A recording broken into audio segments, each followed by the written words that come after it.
بسم الله الرحمن الرحيم. إذ قالت الملائكة يا مريم إن الله يبشرك بكلمة منه اسمه المسيح عيسى ابن مريم وجيها في الدنيا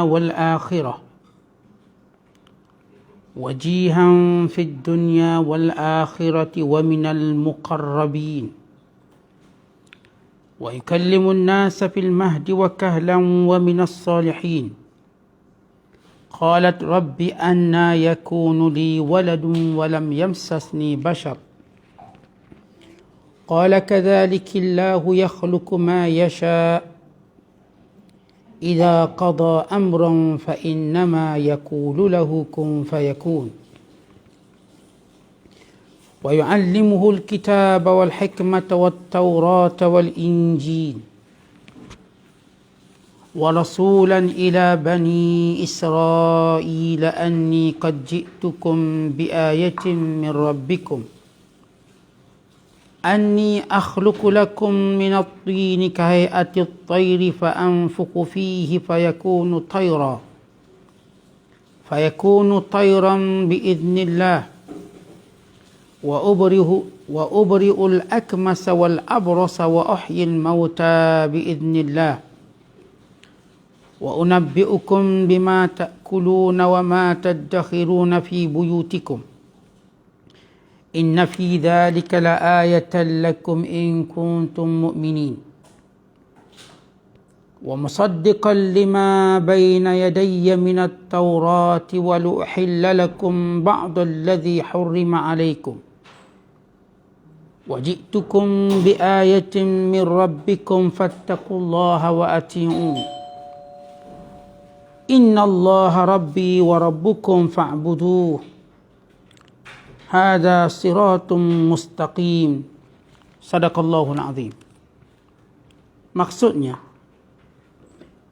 ingatlah ketika malaikat berkata, wahai Maryam, bahawasanya Allah memberikan khabar yang mengembirakanmu dengan mengurniakan seorang anak yang engkau akan kandungkan semata-mata dengan kalimah daripada Allah. Nama anak itu Al-Masih Isa bin Maryam, seorang yang terkemuka di dunia dan di akhirat. Dan ia juga dari orang-orang yang didampingkan, diberi kemuliaan di sisi Allah. Dan ia akan berkata-kata kepada orang ramai semasa ia masih kecil dalam buaian dan semasa ia dewasa. Dan ia adalah dari orang-orang yang soleh. Maryam berkata, wahai Tuhanku, bagaimanakah aku akan beroleh seorang anak, padahal aku tidak pernah disentuh oleh seorang lelaki pun. Allah Ta'ala berfirman, demikianlah keadaannya. Allah menjadikan apa yang dikehendakinya. Apabila ia berkehendak melaksanakan sesuatu perkara, maka ia hanyalah berfirman kepadanya, jadilah engkau, lalu menjadilah ia. Dan Allah akan mengajarnya ilmu menulis dan hukum-hukum aturan agama, dan juga kandungan kitab-kitab Taurat dan Injil, dan akan melantiknya menjadi seorang rasul kepada Bani Israel dengan menegaskan kepada mereka, sesungguhnya aku telah datang kepada kamu dengan membawa satu tanda, yakni mukjizat dari Tuhan kamu, iaitu aku boleh membuat untuk kamu dari tanah liat seperti bentuk burung. Kemudian aku tiup padanya, lalu menjadilah ia seekor burung yang hidup dengan izin Allah. Dan juga aku boleh menyembuhkan orang yang buta dan orang yang sopak. Dan aku boleh menghidupkan kembali orang-orang yang mati dengan izin Allah. Dan juga aku boleh memberitahu kepada kamu tentang apa yang kamu makan dan apa yang kamu simpan di rumah kamu. Sesungguhnya perkara-perkara yang demikian itu mengandungi satu tanda mukjizat bagi kamu yang membuktikan kebenaran bahawa aku seorang rasul yang diutus oleh Allah kepada kamu. jika kamu orang-orang yang mau beriman. Dan juga aku datang kepada kamu ialah untuk mengesahkan kebenaran kitab Taurat yang diturunkan dahulu daripadaku, dan untuk menghalalkan bagi kamu sebahagian dari perkara-perkara yang telah diharamkan kepada kamu. Dan juga aku datang kepada kamu dengan membawa satu mukjizat dari Tuhan kamu. Oleh itu bertakwalah kamu kepada Allah dan taatlah kepadaku. Sesungguhnya Allah ialah Tuhanku dan Tuhan kamu. Oleh itu beribadatlah kamu kepadanya. Inilah jalan yang betul, yakni lurus. Muslimin dan muslimat sedang penonton yang dirahmati Allah sekalian, kita berada masih lagi dalam penafsiran surah Ali Imran, juzuk yang ketiga, surah yang ketiga.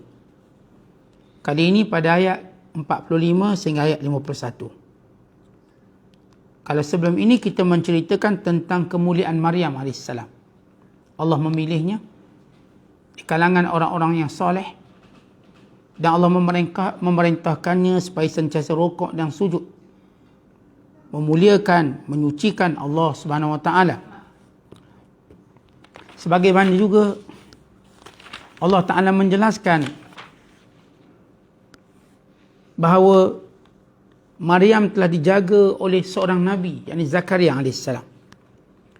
Dalam satu peristiwa undi antara mereka, penjaga Baitul Maqdis. Maka kali ini Allah Ta'ala nak cerita tentang kemuliaan Maryam yang berikutnya. Kemuliaan Maryam pertama, Allah bersihkan dia daripada segala sifat jahat, sifat buruk, akhlak jahat. Dan Allah bersihkan dia daripada segala haid, segala nifas. Dan Allah Ta'ala memilih dia untuk dijaga oleh orang baik, yakni Nabi, dan berada di tempat baik, yakni Baitul Maqdis. Kali ini Allah nak beri satu berita gembira. Namun bagi Maryam AS, berita ini berat. Dan ini satu pengajaran besar kepada manusia. Sesuatu yang kita pandang berat pada pandangan mata kita, dan berat bahu yang memikulnya, kadang-kadang ia lebih baik daripada apa yang kita jangkakan. Dan ini yang disebut oleh Allah, asa an takrahu syai'a wa huwa khairul lakum. Barangkali kamu membenci sesuatu, ialah paling baik bagi kamu. Maka bila Allah menyatakan melalui lidah Jibril AS, dan ingatlah apabila malaikat, yakni Jibril AS, datang menemui Maryam sambil berkata, ya Maryam, wahai Maryam, innallaha, sesungguhnya Allah Subhanahu Wa Taala, yubashiruki, memberi khabar gembira kepada kamu, bikalimatin min, dengan satu kalimah daripadanya. Yang dimaksudkan kalimah daripadanya ialah perkataan kun fayakun. Yakni Allah nak jadikan Maryam sebagai ayat-ayat Allah yang terbesar, iaitu menjadikan Maryam melahirkan seorang anak tanpa bapa. Dan ia melahirkannya dengan kalimah, yakni kalimah Allah yang berkata kun, jadi, maka jadi, tanpa sebab. Innama amruhu idza arada syai'an an yaqula lahu kun fayakun. Sesungguhnya Allah Ta'ala bila berkehendakkan satu perkara itu jadi, maka dia akan kata jadi. Sebenarnya semua benda yang berlaku bukanlah kerana sebab, tetapi ia langsung daripada Allah Ta'ala. Namun oleh kerana kelemahan manusia, maka Allah Ta'ala menjadikan manusia itu mengetahui setiap berlaku kerana sebab. Sebab manusia tak mampu menunggu takdir Allah, tak mampu. Lalu kerana itu mereka memerlukan ikhtiar untuk mempercepatkan kebaikan yang mereka inginkan. Walau sebenarnya semua dalam suratan, semua dalam takdir Allah. Tapi oleh kerana jiwa kita lemah. Contoh kalau kita sakit, Allah Ta'ala dah takdirkan dalam satu tempoh kita akan sembuh. Tetapi jiwa kita tak kuat untuk menunggu tempoh. Lalu kita pun cari obat, cari doktor, itu dan ini sebagai ikhtiar untuk menenangkan jiwa kita dan untuk mencapai maksud kesembuhan tadi. Walhal sebenarnya semua berlaku ini boleh Allah jadikan tanpa sebab. Dan itulah hakikat. Namun di sebalik Allah menjadikan setiap satu ada sebab untuk hikmah-hikmah tertentu. Supaya manusia tak putus asa, supaya manusia berusaha, supaya manusia nampak jalannya, kerana akal manusia yang pendek tadi. Tetapi kadang-kala Allah menjadikan sesuatu itu tanpa sebab untuk mengembalikan manusia berfikir tentang hakikat. Hakikat apa? Yani Allah yang menentukan segala-galanya. Maka kisah Maryam, walau setiap orang bila nak melahirkan anak, mesti ada suami. Atau mesti ada lelaki yang menyentuhnya. Tetapi Allah jadikan Maryam ini sebagai ayat-ayat Allah. Pertama, bagi membuktikan keimanan manusia kepada Allah akan kekuasaan. Yang kedua, untuk menunjukkan bahawa Allah Ta'ala melakukan mereka apa yang dikehendaki. Bukan mereka apa yang kita kehendaki. Pertama, menunjukkan kekuasaan Allah. Yang kedua, menunjuk kehendak Allah. Allah yang berkehendak. Sebab itu Allah berfirman, fa'alun lima yurid. Allah buat apa yang dia nak. Kerana itu Allah sebut, وَمَا تَشَاءُونَ إِلَّا أَنْ يَشَاءَ اللَّهِ. Tidaklah kamu punya kehendak, melainkan itulah kehendak Allah Subhanahu Wa Taala. Dan yang ketiga, bagi menguji keimanan. Orang-orang yang membenarkan Allah dengan orang-orang yang kufur. Maka kerana itu kita lihat dengan kisah Maryam ini, manusia terbahagi kepada beberapa kelompok dan golongan. Ada golongan yang menghina Maryam, yakni golongan Yahudi. Mengatakannya sebagai zina, perempuan murahan, dan Isa anak zina sampai hari ini. Golongan yang kedua ialah Kristian. Terlalu mengagungkan ayat Allah sehingga menganggap Isa itu sekali Tuhan, sesekali anak Tuhan, sesekali Tuhan. Dan golongan ketiga ialah golongan pertengahan orang beriman. Yang melihat Isa itu ialah manusia yang berstatus Nabi dan Rasul yang dipilih, yang dilantik oleh Allah. Bagi menunjukkan ayat-ayat Allah atas muka bumi ini. Dan bagi menguji keimanan manusia. Maka inilah kelompok yang selamat. Maka bila Allah kata, sesungguhnya Allah mengembirakan kamu dengan satu kalimah daripada Allah, yakni kamu akan melahirkan anak, ismuhu Al-Masih Isa bin Maryam. Namanya Al-Masih Isa bin Maryam. Perkataan Masih memberi maksud haruman yang wangi, itu yang pertama. Dan yang kedua, Al-Masih artinya menyentuh atau menyapu. Kerana bila dipegang sesuatu, maka benda itu jadi berkat. Ia berbeza dengan Al-Masihud Dajjal. Masih Dajjal artinya tersapu sebahagian matanya. Rosak satu matanya, Al-Masih Dajjal. Maka Isa bin Maryam, perkataan Isa dalam bahasa Ibraninya ialah Yesu, atau mereka sebut sebagai Yesus atau Jesus. Bahasa Arabnya ialah Isa bin Maryam alaihissalam. Isa itu dalam bahasa Ibrani artinya yang putih. Yang putih maksudnya yang lawa, putih. Isa dalam bahasa Ibrani artinya putih. Isa bin Maryam, Isa anak Maryam. Kenapa disebut Isa anak Maryam? Untuk membatalkan dakwaan yang berkata Isa anak Tuhan. Maka disebut Isa anak Maryam. Kerana itu kita dapati ayat-ayat yang menyentuh tentang Nabi Isa mesti disebut Isa bin Maryam, Isa bin Maryam. Kerana pertama nak tunjukkan nasab sebenar Nabi Isa. Ia anak Maryam. Dilahirkan oleh Maryam, bukan anak Tuhan. Yang kedua, kebiasaan kalau seorang namanya suami, dia tak akan sebut nama isteri dia. Kalau betul seorang tu suami, dia akan kata orang rumah dia, isteri saya ada kat rumah. Dia tak akan sebut nama dia. Kalau isteri dia tu nama Aminah, Aminah ada kat rumah. Siapa Aminah? Isteri saya, Aminah. Dia tak akan sebut nama. Kerana kebiasaan memang suami tidak akan menyebut pasangannya dengan nama. Dia akan kata orang rumah saya. Kalau perempuan pun sama, dia akan sebut suami saya. Dia tak akan sebut nama orang tu kalau melainkan pada hajat-hajat tertentu. Tapi pada muamalah biasa, dia tak akan sebut nama isteri. Maka istilah ini untuk Allah beri faham dan satu uslub balaghah. Maryam bukan isteri Tuhan. Maryam ialah Maryam, manusia, anak kepada Imran, yang menjadi tanda-tanda ayat-ayat kebesaran Allah. Dan apa yang berlaku pada Maryam tidaklah aneh. Kerana sebelum itu, Allah Ta'ala telah tunjukkan keajaiban yang berlaku kepada Adam. Bukan kepada Hawa. Bukan manusia terawal di dunia yang lahir, yang ada. Bukan bagaimana Allah menciptakan, menjadikan pokok sebelum menjadikan benih-benihnya. Kemudian Allah berfirman lagi, wajihan fid dunya, terkenal di dunia. Wal akhirah, dan akhirat. Wa minal muqarrabin, di kalangan orang yang dekat. Tuan-tuan, Maryam, dia nak terima khabar gembira dapat anak, berat. Kerana itu Allah Ta'ala berikan sifat-sifat Isa ini. Iaitu dia adalah kalimah Allah. Dia ialah orang terkenal di dunia, terkenal di akhirat. Maka jangan kamu takut dikatakan anak zina. Jangan. Jangan kamu takut dikatakan dia anak yang luar nikah atau sebagainya. Kerana dia terkenal di dunia. Baik. Popular di dunia. Popular di akhirat. Kerana orang yang popular, tuan-tuan, lazimnya maruahnya dipelihara dan dijaga. Orang popular, maka kalau kita kutuk orang popular, maka teruklah kena kutuk di netizennya. Dia orang popular. Apatah lagi popular dengan kebaikannya. Wa minal muqarrabin. Wa minal muqarrabin, yang dekat di sisi Allah Ta'ala.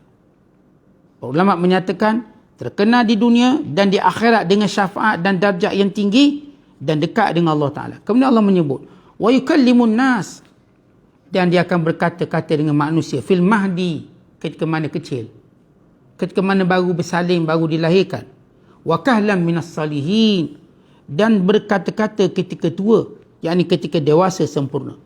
Baik, kenapa disebut dia berkata-kata waktu muda, waktu kecil, dan berkata-kata bila mana dia sudah matang, sudah dewasa? Kerana kebanyakan anak-anak yang bercakap masa kecil, sebelum besar mereka akan mati. Artinya Allah Ta'ala tidak akan kekalkan mereka. Kalau kita tengok kisah ataupun orang-orang yang Allah beri kemuliaan bercakap waktu kecil, disebut dalam hadis Nabi SAW, ma takallama ahadun fi sigharihi illa Isa wa sahibu Juraish. Tidak bercakap seorang budak ketika kecilnya, ketika buayanya, melainkan Nabi Isa dan sahibu Juraish. Sahibu Juraish ialah bayi kecil yang menjadi saksi bahawa Juraish tidak bersalah. Siapa Juraish? Juraish ini ialah ulama, wali pada zaman Bani Israel yang dituduh berzina oleh seorang perempuan pelacur sehingga mengandung. Lalu Juraish kata, bila dia sudah melahirkan anak, bawa anaknya ke sini. Maka bila anak dibawa, maka ditekan pusat budak sambil berkata, siapa ayah kamu? Maka budak itu pun bercakap, ayah aku ialah pengembala kambing. Tapi lepas dia bercakap, dia tu diam, tak bercakap lagi. Sekali tu dia bercakap. Berbanding Nabi Isa, dia bercakap daripada kecil, berterusan sampai besar. Dan kalau kita lihat, jumlah kanak-kanak yang bercakap waktu kecil ni berapa orang? Setengah ulama menyatakan jumlah mereka 7 orang. Yang bercakap waktu kecil. Yang pertama ialah saksi Nabi Yusuf. Saksi Nabi Yusuf ialah ketika mana Zulaikha ataupun Imra'atul Aziz menggoda Nabi Yusuf. Lalu suami dia pun tercegak depan pintu. Maka bila Zulaikha atau Imra'atul Aziz sudah terperangkap, dia ketahui dia punya halah, maka dia menuduh Yusuf yang menggoda dia. Tiba-tiba seorang bayi kecil menjadi saksi berkata, kalau sekiranya pakaiannya koyak depan, maka yang benarnya ialah isteri kamu. Maka Yusuf berbohong. Tapi kalau koyaknya belakang, yang benarnya Yusuf, isteri kamu berbohong. Maka didapati baju Yusuf koyak belakang. Artinya isteri tadi kejar Yusuf, tarik belakang. Yang kedua ialah bayi Masyitah. Masyitah ialah tukang sisir rambut anak Firaun. Kemana Masyitah disuruh terjun dalam rebusan api atau rebusan minyak, maka dia teragak-ragak kerana dia memegang anak yang kecil. Sedangkan suami dia dah terjun, anak besar dah terjun. Lalu anak ini berkata, wahai ibu, jangan kamu teragak-agak, kerana kamu dalam kebenaran dan tempat kamu di syurga. Maka kemudian terus. Budak ni semuanya bercakap masih kecil, kemudian stop ataupun mati. Kemudian Nabi Isa, yang ni yang bercakap sampai besar. Kerana itu Allah Ta'ala menyebut, wa yukallimun nas fil mahd, bercakap waktu kecil, wa kahlan minas salihin, dan ketika mana dewasa matang dan di kalangan orang soleh. Dan yang keempat ialah Nabi Yahya. Nabi Allah Yahya AS juga diberi kelebihan bercakap waktu kecil. Sehinggalah dia besar, dia terus bercakap. Ini dua Nabi yang kekal. Yang ketiga, yang seterusnya ialah Sahibu Juraish, yang kita telah ceritakan. Kemudian Sahibul Jabbar. Sahibul Jabbar itu kisah seorang perempuan yang sedang menyusukan anak. Tiba-tiba lalu seorang lelaki yang sombong dengan segala bala tentera, bodyguard, kekayaan. Lalu ibu ini berkata, ya Allah, jadikan anakku seperti ini. Tiba-tiba budak tu kata, ya Allah, jangan jadikan aku macam dia. Tiba-tiba lalu pula seorang perempuan hitam, hamba, dipukul, dituduh mencuri. Lalu si ibu berkata, ya Allah, jangan jadikan anak aku macam perempuan ini. Tiba-tiba anak ini berhenti menyusul dan berkata, ya Allah, jadikan aku seperti perempuan itu. Lalu si ibu bertanya, kamu ni aku doa lain, kamu doa lain. Kenapa? Wahai ibu, yang pertama itu ahli neraka. Aku tak nak jadi ahli neraka. Yang kedua itu dia tak bersalah, dia dituduh dan dia ahli syurga. Maka aku nak jadi ahli syurga. Dan bayi ini juga meninggal waktu kecil. Dan kemudian, sabi kisah Ukhdud. Bayi dalam peristiwa parit terbakar. Maksudnya, Raja Yaman dalam suratul Buruj. Kita baca suratul Buruj. Bila raja yang zalim gali parit dan letak api dalam, siapa yang beriman pada Allah dibakar. Dan jumlah yang dibakar lebih 20,000 orang. Tiba-tiba seorang perempuan yang memegang bayi. Maka dia teragak-agak. Selepas keimanan kepada Allah kerana memikirkan anak kecil. Lalu si anak kecil berkata, Ibu jangan takut. Ibu dalam kebenaran, ibu dalam syurga. Maka perempuan ini pun terjun. Maka ini 7 ataupun kanak-kanak yang bercakap waktu kecil. Yang membesar cuma 2, iaitu Yahya AS dan Nabi Isa AS. Maka kerana itu Allah Ta'ala sebut dalam Quran bahawa yukallimun nas, Isa bercakap waktu kecil dan waktu besar. Qalat, lalu Maryam berkata, Rabbi anna, Tuhanku, anna yakunu li walad, macam mana aku ada anak? Walam yamsasnil bashar, sedangkan aku tidak disentuh oleh mana-mana lelaki, mana-mana manusia. Lalu Jibril berkata melalui firman Allah, qala kadzaliki, demikian kehendak Allah. Qala kadzaliki Allahu yakhluqu ma yasha, Allah menciptakan apa yang dikehendaki. Di sini tuan-tuan, di Maryam diajar satu ilmu akidah yang tinggi. Apa dia? Yang menciptakan itu Allah. Pencipta itu Allah. Dan sifat pencipta ini tidak boleh dikongsi oleh mana-mana manusia. Ia milik mutlak Allah Ta'ala. Idza qada amran, bila Allah putuskan suatu perintah, fa innama yaqulu lahu, Allah hanya berkata jadi, maka jadi. Wa yu'allimuhul kitab, dan Allah mengajar pada Nabi Isa kitab. Yani kitab, diajar menulis. Wal hikmah, dan hikmah, kebijaksanaan. Wat Taurat, dan dipahamkan Injil, dihafal Injil. Wal Injil, dan diturunkan padanya kitab Injil. Artinya Nabi Isa ini lengkap 4 ilmu dia. Pertama, menulis dia. Kerana menulis itu alat kepada ilmu. Kerana itu nilai seorang banyak mana dia menulis. Bahkan ulama-ulama dahulu kita kenali dengan tulisan-tulisan yang banyak. Kerana dengan tulisan tadi menyimpan ilmu, menyimpan maklumat. Yang kedua, hikmah, kebijaksanaan. Bayangkan adalah bijak menulis pula. Maka orang ni lagi bertambah bijak. Yang ketiga, Taurat, yakni wahyu Allah. Yang diturunkan pada zaman Nabi Musa, pada Nabi Musa. Dan yang keempat, Injil pula. Ada 2 kitab suci yang dikuasainya. Wa rasulan, dan rasul kepada Bani Israel. Ini menunjukkan bahawa Nabi Isa cuma rasul kepada Bani Israel. Sebab itu salahlah orang hari ini yang mengikut Nabi Isa. Sebab Nabi Isa Nabi kepada umat yang khas, iaitu Bani Israel. Bukan pada orang Cina, bukan pada orang India, bukan pada Mak Saleh, dia cuma pada Bani Israel. Adapun Nabi Muhammad sallallahu alaihi wasallam pada semua manusia. Wa ma arsalnaka illa kafatan linnas, dan tidak kami utuskan kamu wahai Muhammad melainkan untuk sekalian manusia. Sebab itu dalam hujah ini Syekh Al-Marhum Ahmad Didat telah menumpaskan padri Kristian dengan berkata, bukankah tercatat dalam kitab Injil kamu sendiri, Bible, Oh, Isa ini bukan Nabi untuk kamu. Ia Nabi untuk Bani Israel. Tidak boleh dikongsi. Dan ia Nabi pada zamannya. Maka terdiam mereka. Anni qad ji'tukum bi ayatin min rabbikum. Aku, kata Nabi Isa, membawa mukjizat daripada Tuhanku. Yang pertama, anni akhluqu lakum minat tin. Aku boleh menjadikan daripada tanah kahai'atit tayr, sebagai bentuk burung, fa anfukhu fi, lalu aku meniup padanya, fa yakunu tayran, lalu dia terbang biiznillah. Di mana mereka minta supaya diciptakan burung. Maka Nabi Allah Isa ambil satu gumpalan tanah, dibentuk jadi kelawar, khufash. Maka baik, khufash ni kan dalam, kita katakan, kelompok burung juga. Kerana Allah Ta'ala di sini tidaklah disebut burung, tapi disebut kahai'atit tayr, seperti burung. Kahai'atit tayr, seperti burung. Fayakunu tayran, lalu pun terbang. Maka kelawar ni pun terbang. Dan bila terbang, maka dia pun jatuh bersepai bawah. Maksudnya, selagi mana orang tu tengok, maka kelawar tu masih terbang. Bila mereka pandang ke orang lain, maka dia pun jatuh. Untuk membezakan ciptaan Allah dengan ciptaan manusia.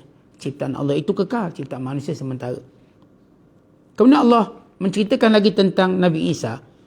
Semua mukjizat ini beliau berkata biiznillah, dengan izin Allah. Berarti bukanlah Nabi Isa itu yang menciptakannya, tapi izin Allah yang membolehkannya. Maka ini menolak dakwah Kristian yang bila mengatakan Nabi Isa itu Tuhan kerana mencipta, kerana buat. Walhal Nabi Isa dah sebut dengan izin Allah, berarti ada Tuhan yang mengizinkannya, bukan Nabi Isa yang izinkan. Wa ubrihul akmah wal abras, dan aku menyembuhkan orang yang buta. Perkataan akmah, yakni yang buta asal. Lahir-lahir buta, bukanlah buta mula-mula okey kemudian buta. Maka itu tidak ajaib. Yang ajaib daripada awal memang tidak ada fungsi penglihatan. Disebut akmah. Aku sembuhkan wal abras, dan penyakit sopak. Maka itu mukjizat seterusnya. Baik, kenapa Allah berikan mukjizat Nabi Isa ini mukjizat yang bersifat perubatan? Kerana pada zaman Nabi Isa yang dibanggakan ialah ilmu perubatan. Kerana setiap para Nabi diberikan mukjizat mengikut apa yang diviralkan oleh masyarakat. Masyarakat suka apa? Sebab kita macam contoh hari ini, kita masyarakat viral. Masyarakat kita kan dia suka benda viral. Kalau sebut, okey, goreng pisang viral, berebut. Kuih keria viral, berebut. Ni coconut shake kelabang viral, berebut. Cendol durian, berebut. Ini ustaz viral, berebut dengar. Ini artis viral, berebut. Kan jenis kita viral berebut. Maka Allah Ta'ala bila memberi mukjizat kepada Nabi berdasarkan apa yang popular zaman tu. Kenapa? Tujuan mengajak mereka beriman. Maka yang popular zaman itu ialah ilmu perubatan.